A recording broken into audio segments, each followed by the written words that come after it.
Hey everyone, I'm Francesca Maximé, and welcome to this edition of the ReRooted podcast here on Ram Dass's Be Here Now network. At the time of this taping, it is August 11th, 2021, and here in the U.S. and specifically on Uncochaug territory here in Long Island, New York, there really has been a resurgence of the variants of the COVID situation, and so we're sort of maybe perhaps thinking that we were going to have a little bit more of a carefree, more liberatory kind of environment come fall and move back into sort of working back in our office buildings, and yet this little mutation, this changing thing, this changeling continues to affect us. And I feel as though it is as appropriate as ever to continue to go back to our Buddhist principles and our frameworks and our mindfulness practices to kind of help support us and make sense of some of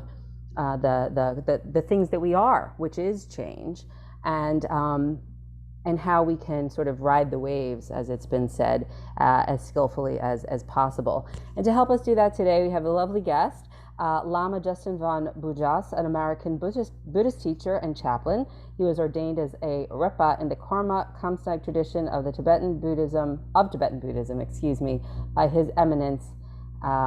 Boy, you're going to have to help me with this one. Goshir Gyaltsab Rinpoche? Yes. Okay.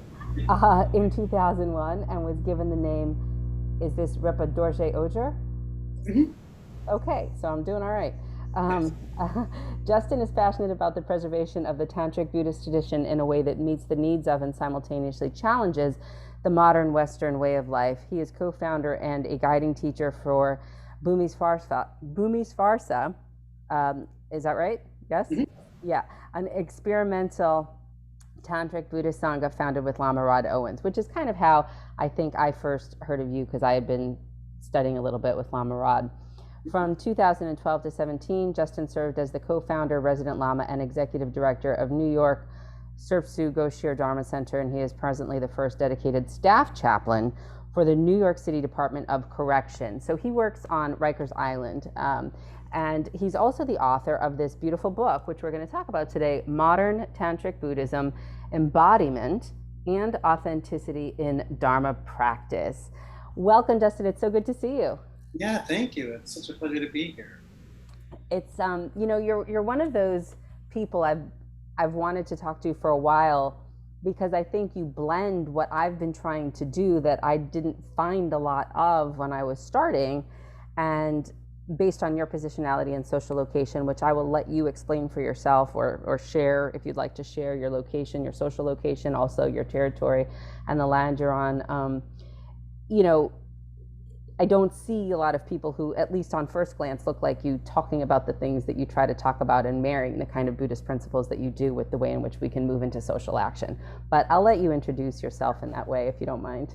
Yeah, no problem. My name is Justin von Bujdoss. I live in South Brooklyn, which is Monape territory, and I self-identify as straight white male,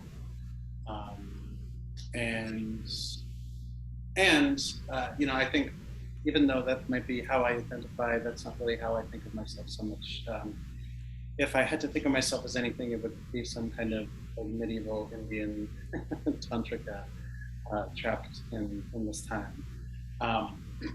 And so the book and a lot of the work that I do, it is rooted in this intersection of Tantric Buddhist practice and chaplaincy, and then I think also a lot of natural critique, which I think is a healthy thing for practitioners to engage in exploring how is it that I interact with the tradition that I am practicing.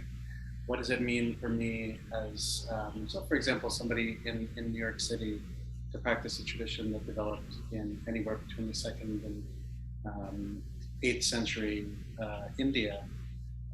What does that mean? Obviously it doesn't mean I need to dress, in kind of, Asian style clothes. It doesn't necessarily mean I need to change my name. It doesn't necessarily mean I need to change my interests or my passions. And So I think a lot of my work has been trying to embody and crystallize that ethos in the form that I happen to take in this lifetime. And I think, you know, one of the things that I've encountered in my study and practice of Buddhism is that most of my practice and training has happened in Asia, primarily in Sikkim, the Darjeeling area, and then a few other places. And I didn't really have a lot of exposure to the Western Buddhist tradition until I was kind of well steeped in the tradition. And in beginning to interact with and intersect with the Western Buddhist traditions and how we find Dharma rising here, I began to see a lot of the ways that social oppressions extend into the Buddhist communities, white supremacy, patriarchy, whiteness in general, and then it really kind of fostered a number of questions for me around what does it mean to become liberated within the context of all of that. And what we do find sometimes in some of our more traditional sanghas here in the West is a denial of that kind of thinking. You know, this kind of belief that looking at social location, looking at systems of oppression, interrogating ourselves in relationship to power is more of a Western imposition onto Dharma traditions. Not pure. Not pure, yeah, and I'll argue the opposite. I'll say that it's an inherent extension of the development of awareness. Mm-hmm. For example, for me, as a cisgender white male, it's incumbent upon me in the development of the relationship to awareness practices to understand my impact as I move through space, right? To understand what seems to fall in my lap. I'm just blessed with these when it comes to X, Y, or Z, right? Or that's how it can look, but maybe it's actually a little bit more complicated. Mm-hmm. And then, the beauty of my work with Honorable Owens in Bhumi and just as a very close friend, is working together to confront the tradition itself in the way that it's arisen here, which has been, I think you could say, easily ensconced within a container of whiteness, right? And so what does it mean to confront power? What does it mean to confront assumptions about people? What does it mean to also kind of step into a larger Western indigeneity when it comes to Dharma practice? So when we look at the way that Dharma spread from the Indian subcontinent up into Tibet, around 900, 1000 AD, morphing, becoming Tibetanized, taking on the richness of that culture, there was a lot of appropriation, that happened by the Tibetans towards the Indian tradition. And then likewise, we find ourselves in a very similar place now where, as Dharma spreads into, in this particular case, the US, how does it change? And in terms of a sangha like Buddhist Parsha, which is very diverse and kind of is aimed at the creation of a container that really holds diversity and nurtures diversity. How can everybody within that sangha intersect with Dharma practice in a way that allows them to empower themselves and allows the sangha itself to really demonstrate a specific hybridity of tantric practice and then whoever it is that we are, and together to become an expression of liberation. Mm-hmm. Beautiful. Yeah, thank you for that. And I'll just also say my pronouns are, I used to say they were she, we, us, but they're really like she, our, ours, I guess, really, which I'm kind of picking up actually from someone who else you might know, Joseph Tamori Gibson, because he was sort of, adopting the we, and that's really more of where I'm at with everything, because if we're talking about interbeing and we're talking about interdependence or co-arising or any of these things that we talk about, what are we really talking about? None of us are separate, none of us are static, and therefore we're all interconnected, even the ones who, as the great chair in Salzburg will say, I may not like everyone, but I love everyone in that way. And so, yeah, not pushing anything away, not rejecting anything, making space for all of it, or being the space that contains all of it, however you want to say it. So what I hear you saying is, and I'm a straight, multi-ethnic woman, also, I should just say for that.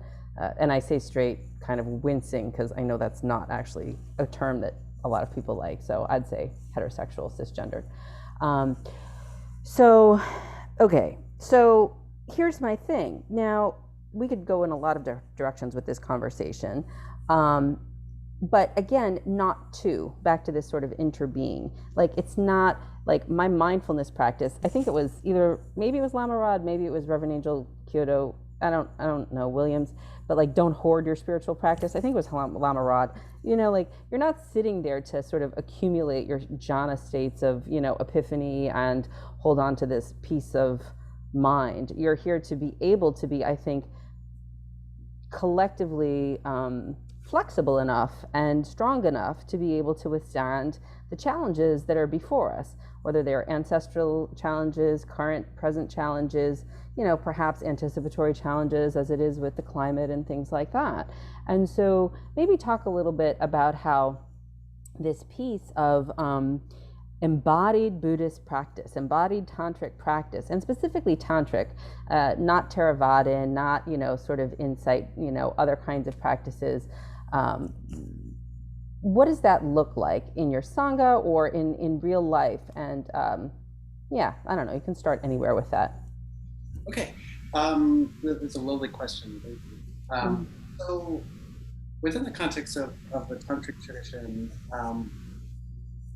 a really important element of the practice is a head-on facing or exploration and resting into everything that arises, right? So all emotion, especially those things that are difficult to bear witness to, difficult to experience, perhaps you could say, within our being, death, suffering, violence, things of this nature. And in the tantric tradition, this is one of the reasons why charnel ground imagery is really important. The tantric tradition. You said imagery, is that right? Yeah. Yes. Visualization, imagery. Cemeteries, skulls, you know, death. And so the imagery, both in the art and then in visualization, and then in a number of practices where one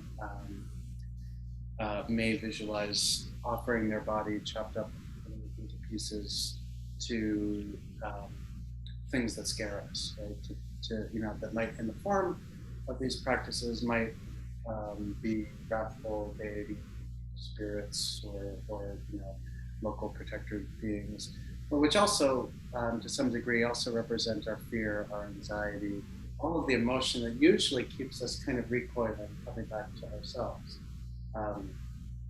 And so, you know, with respect to embodied practice, this leads me like a moth to a flame to places that are hard. So prior to working for the Department of Correction, I was a home hospice chaplain in New York City, and spent time with people who are actively dying, providing support for their family members and loved ones. Before that, as I was training to be a chaplain, most of my training was on locked psych floors and medical ICUs, these kind of really intense visceral places where, in order for me to be present within my practice of Dharma, within my practice of chaplaincy, and being a support for others, I had to be kind of steeped in pain, suffering, loss, anxiety, watching people die, and finding wisdom in that, finding love in that, finding patience in that. And of course, in corrections, I think you could say the kind of overarching additional experience with violence, right? And typically within like the average Buddhist kind of practitioner mind, there tends to be this kind of preferencing peacefulness, of Yeah. creating a nice, wholesome, comfortable environment to practice. Which sounds a lot like whiteness to me in that way. Totally, absolutely, yeah. And so, my embodiment is really running into the burning building, running into. And so that burning building could be me, the burning building could be spending time with people who have just been assaulted, or people who are traumatized by an intense work environment, traumatized perhaps by what's arising within them. Obviously the experience of death, loss, bereavement, grief, and things like that. And what I find is that all of these things can become very profound teachers. And in my experience, they have become actual, gurus, death in particular. And then, of course, over the past 5 years that I've been in corrections violence, which is a hard thing to connect to. That visceral quality of showing up for somebody who's recovering from assault. Yeah. And then may have had that experience 10 times over the past year, and they're only 3 years into a 20-year career. And so, kind of journeying with people within their suffering. Yeah. I love that, journeying with people within their suffering. Like it's that I'm certified in focusing, which is essentially a tuning into the felt sense in your, sort of your somatic, your embodied kind of, responses.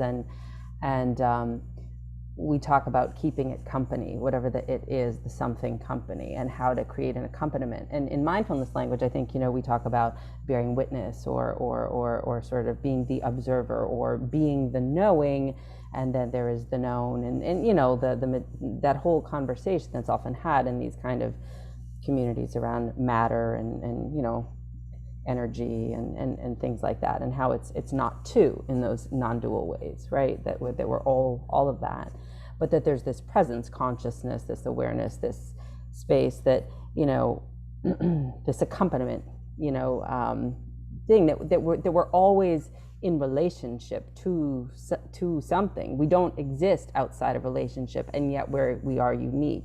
And leaning in toward the hard part, they say what we resist persists, and all those things.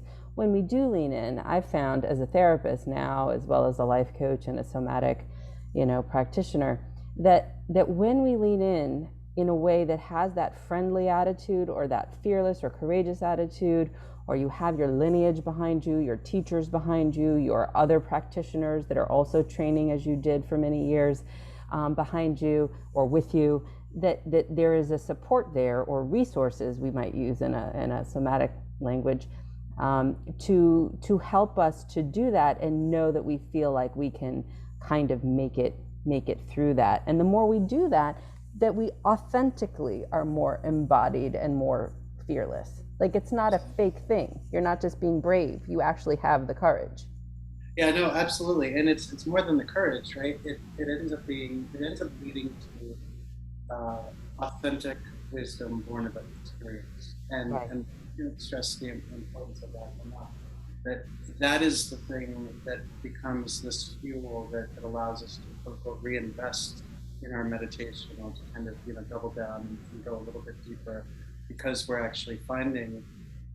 So, for example, in my experience at hospice, I like to describe it as it was a journey of me chasing death across New York City for 3 years, just on death's coattails, and watching people die, watching people go through, sometimes amazing transformations at the end of life, and then sometimes, incredibly difficult experiences, as if, falling into, a deep dark hole.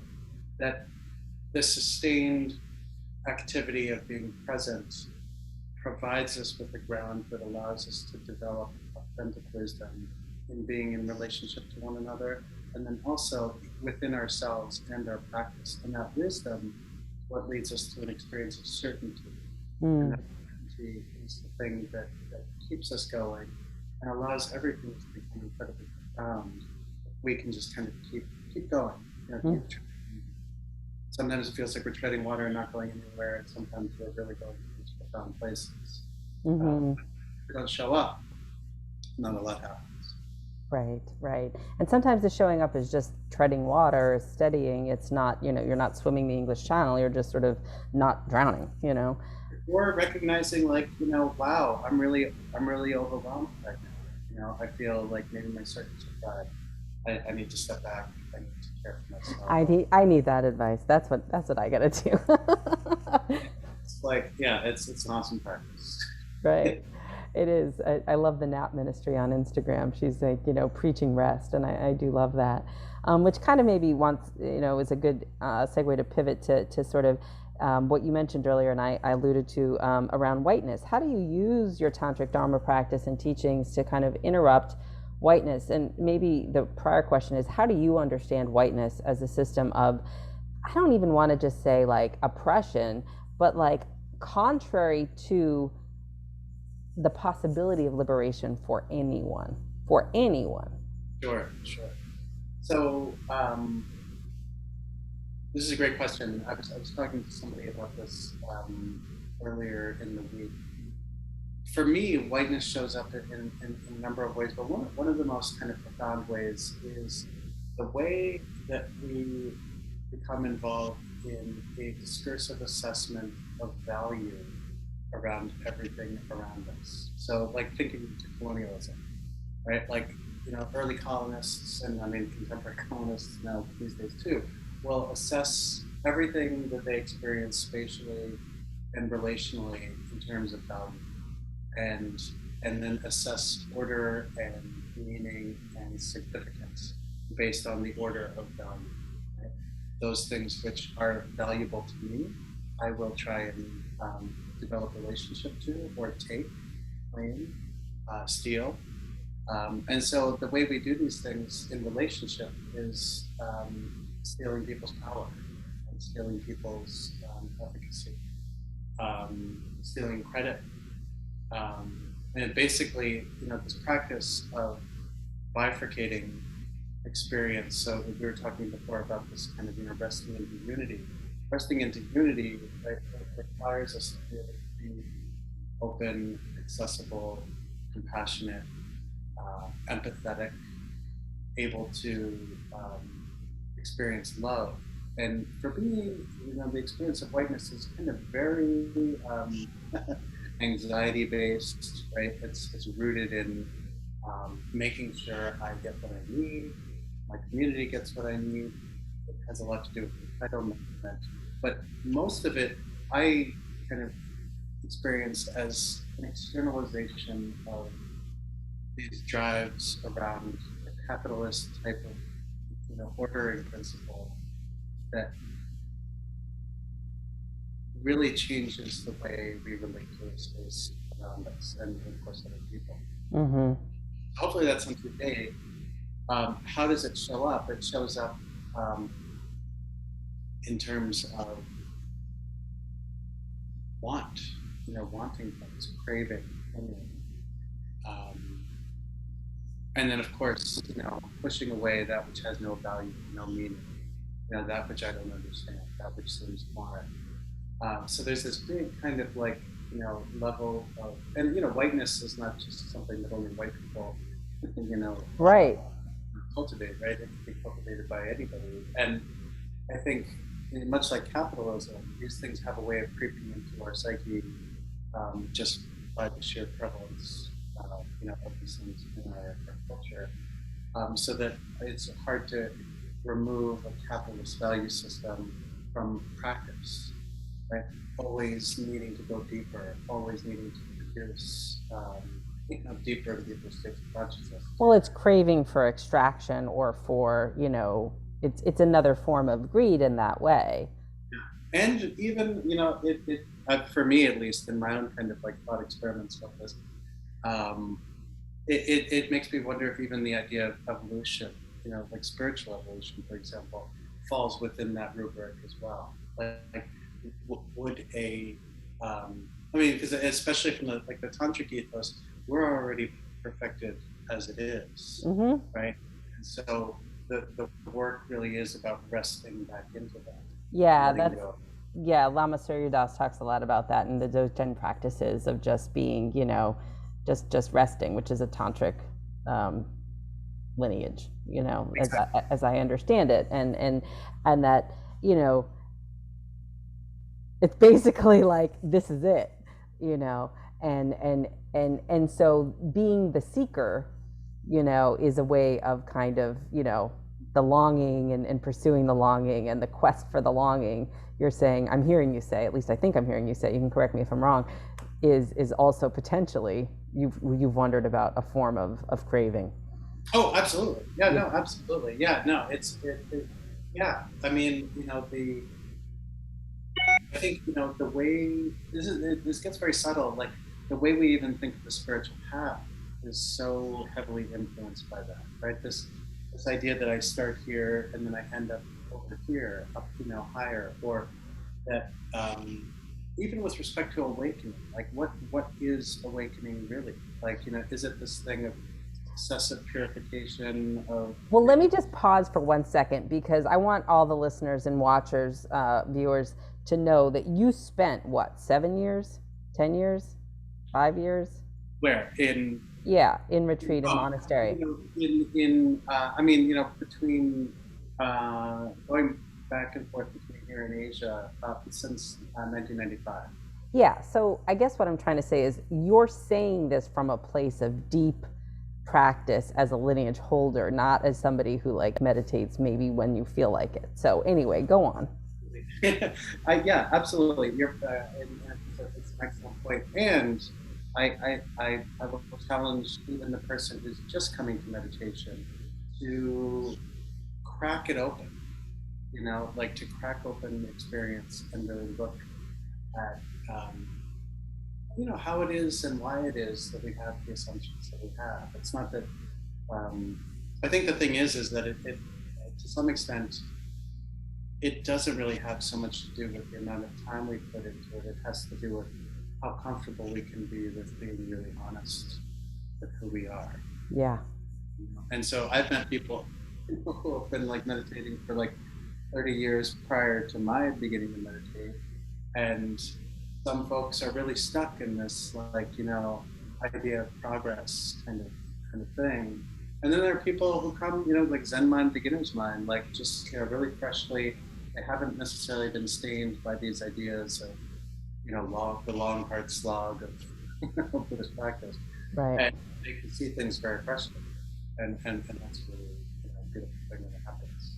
Right. Yeah, I love that. I think I would put myself more in the latter category. That whole idea of trying to attain certain jhana states never really made sense to me, just in much the same way I never really was that interested in practicing my arpeggios, and yet on the piano. But there is something about a different kind of discipline that one can have an intention for and practice on a regular basis that I found I am more attuned to and with in my own practice. So in killing bugs in the house, I don't kill bugs in the house the way that I used to.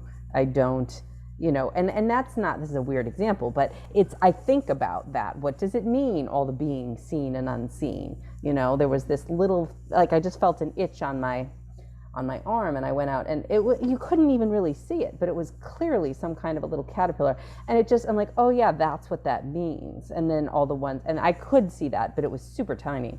And then all of the other beings, and I guess what I'm getting at is there's a certain level of awareness around me being with my day-to-day, moment-to-moment experience that I have, that is part of my practice, that isn't just about sitting long retreats, which I've done, but it's not just about that. But those have been immensely valuable for other things, like knowing that I can tolerate pain in my body when I sit for 14 hours a day and still survive, and not feel like I'm going to die just because I'm, in this position. And that can be enlivening.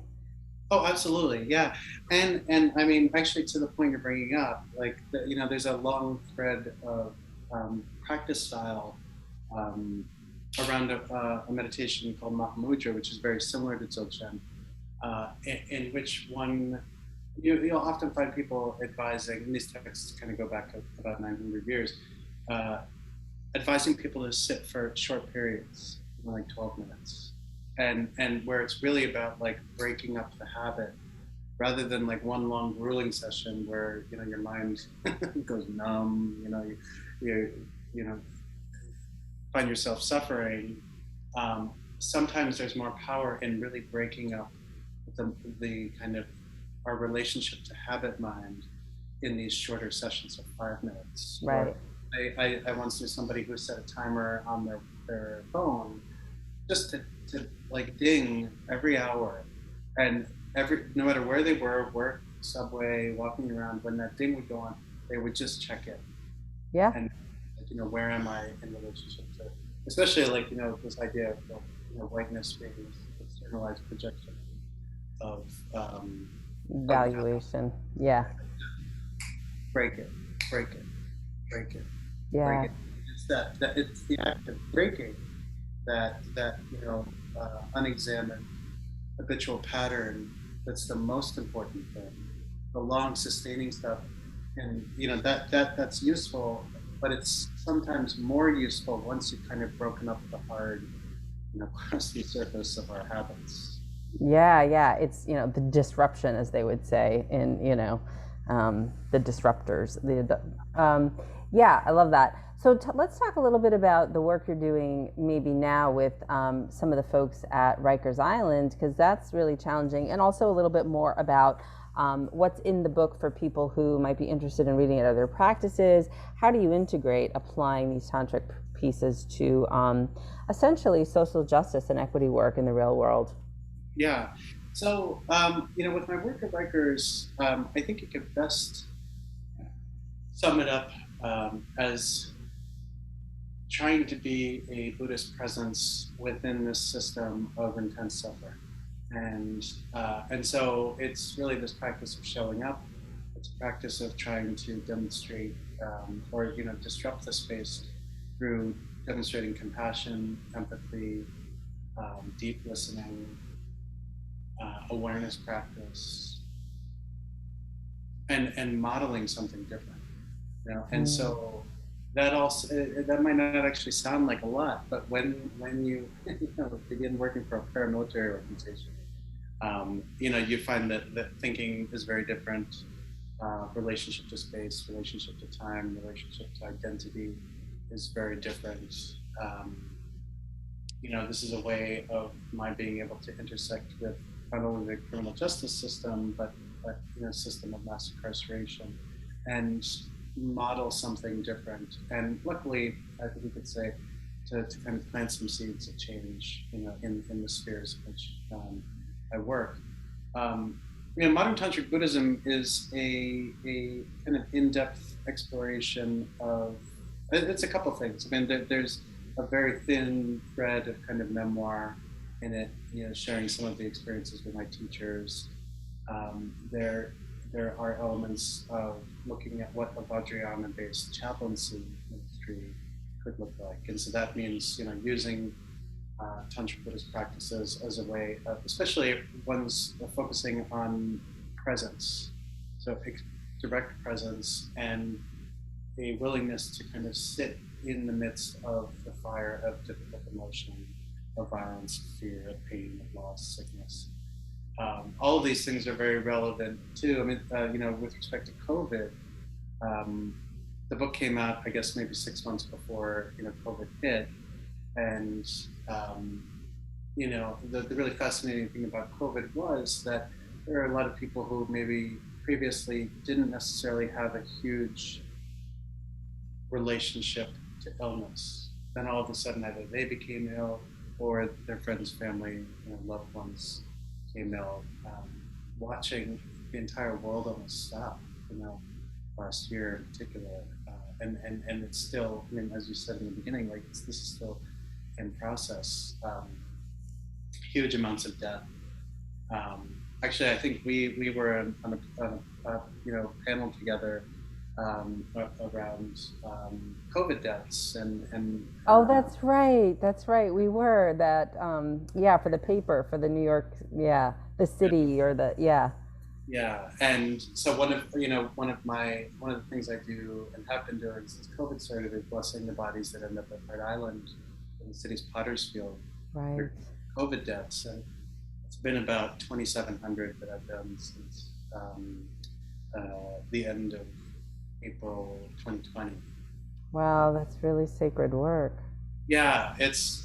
I mean, yeah, very very sacred, very kind of close to my heart, and just showing up for that much death is, that's kind of endemic in tantric practice, helping to guide these beings, console consciousness that's perhaps disembodied,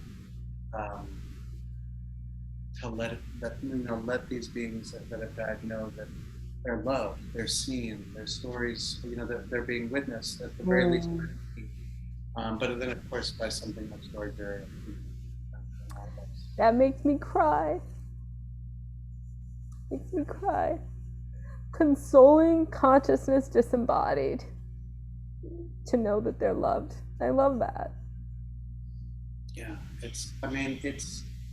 I think one of the reasons why it's really important to me too is again, like kind of breaking out of our habit reaction.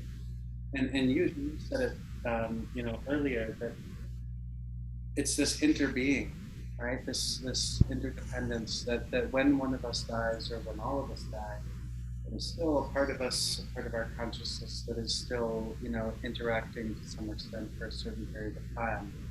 And at a time, especially for people in New York City, April 2020, where it felt like we might as well have been living in the time of blacked out.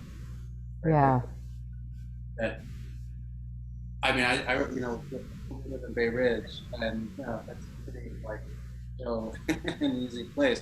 But I remember, sitting one evening on the couch with my wife, and you could hear people screaming outside because they were hearing news about loved ones who had died, and just that for somebody who grew up in the city, like I love the city, and it's an intense place, and to see it affected that profoundly, and still for us to be on this cusp of who knows what with respect to the Delta variant, and the power of that is it brings us back to the simplicity of our mortality. Right. How fragile everything is, how complex we've made everything in our minds, but how this is really about waking up every day and doing the work we do, showing up for others, showing up for ourselves, and hopefully doing it again. Yeah, in that way, that each day is truly a gift and an opportunity, each breath for that matter. And I think that's what's so sad is that, back to sort of what we started with around the whiteness thing, it robs one, I think, often of purpose with the false promise, if you will, of like you say, if I evaluate properly, then I will, as the great Dr. Carol Gilligan says about patriarchy, I will have one step higher up on the hierarchical ladder of what's better. And what's so interesting to me about Buddhism is people kind of get this wrong when they, and it's easy to get it wrong, that they say it's good or bad. It's never been good or bad. It's skillful or unskillful. It's helpful or unhelpful. And I don't, in the sense of like, that thing of like that trying to achieve something going up on that ladder, it's that it's never, I don't see that it's ever particularly enough because it's an infinite ladder. I mean, now we're going to Mars, right? Mm-hmm. Like white billionaires going to you're good for us to steal from, claim. Yeah, no, I agree 100%.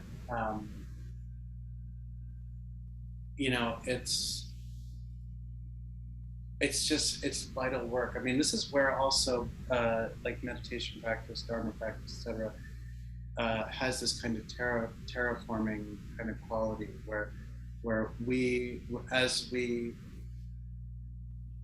break up, or disrupt or kill or smash these habits, right? This habitual lens through which we look at things, that becomes palpable experience for other people. And so we've all been, we've all met somebody or a couple of people or a handful of people in our lives where just being near them feels incredible, right?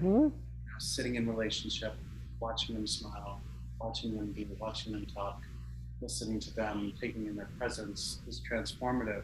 And I think, in this way, we tend to forget how impactful we are in our practice. And so even if you feel like you're just starting off, in a practice, that very initial work is so laden with potential benefit that it's precious. It's one of the most sacred things we can imagine. And that in these times of mass illness, political instability, environmental crisis, and everything else, we need more people who can demonstrate that kind of empathic, passionate receptivity, right? Allowing, it's more than even just, skillful or unskillful, it's that everything's okay. And you find this also, both in the Dzogchen and non-religious traditions, where everything is fundamentally pure, everything is fundamentally liberated. And it doesn't mean, hey, just, let yourself be abused or let systems be destroyed, the environment be destroyed. But what it does mean is that, even in our worst pain, there's purity. There, even in our moments of great personal despair, there's spaciousness. Yeah, because it's actually what you're feeling in that moment. Exactly. I mean, that's the thing for me, is we don't just because you don't like it, meaning I like, that idea of preferences, right? Am I moving towards something, away from something, or I don't care about something? That idea of just because you don't like despair or it feels uncomfortable doesn't mean that it isn't 100% what is there, and for some reason what maybe needs to be there, and that we can be with that, and that the more that we can learn to be with whatever it is, just like we can learn to be with joy. I know people who push away joy. Yes. That's joy is uncomfortable for a lot of people. Contentment and happiness is uncomfortable for a lot of people, ironically, because they don't feel as though they're allowed to have it or whatever, or it means that there'll be less joy for others if they have it, or there's a narrative that they may have that's unique to them that may go along with that. And so actually being able to be with what we are with, knowing that it's not going to last forever, I think can be a great thing. And that is where I think the sitting practice can be helpful. Kind of see it come and go. Well, we have a couple, 1 or 2 more minutes to maybe just kind of wrap up. Are there any more pearls of wisdom or nuggets that you'd like to share with listeners or viewers before we go? Yeah, I mean, I guess maybe what there's in the third portion of modern Tantric Buddhism, it's divided into body, speech, and mind. Yeah, is this exploration around learning to look at everything as the teacher.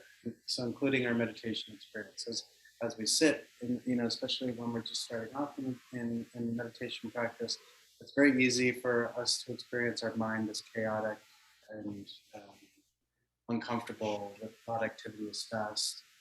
And the more that we're able to open up to every single experience, it's both of us, together in relationship here, or the people who are listening to this, at a later date, or you're meeting at 6 o'clock afterwards, absolutely every moment, every single thing we see, we smell, we taste, we touch, is practice, is a place of practice.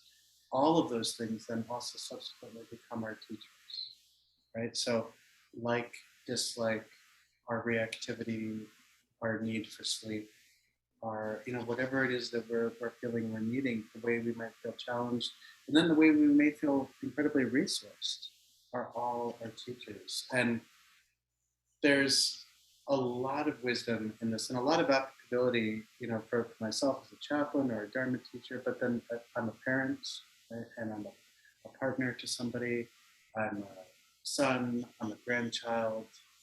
You know, we all have these kind of intersecting identities, and learning to understand that we can actually kind of open up to absolutely everything that's available to us. And in the beginning, it might not feel easy to do that, but we can. And I feel like I've been able to do this in my practice, open it up more and more and more, and everything becomes, to quote a song from, you know, the Tibetan song that's translated in here, everything becomes a treasury of bliss. Everything becomes a place for us to be, even death, illness, violence, loss, can become a treasury of bliss because it's experience that we're able to have, that when we can put down this labeling and judgment and kind of the neurosis of whiteness, we can actually experience things freely in a more unified way. It's beautiful. Yeah. Lama Justin, I love what you're sharing with us today. The book is Modern Tantric Buddhism, Embodiment and Authenticity in Dharma Practice.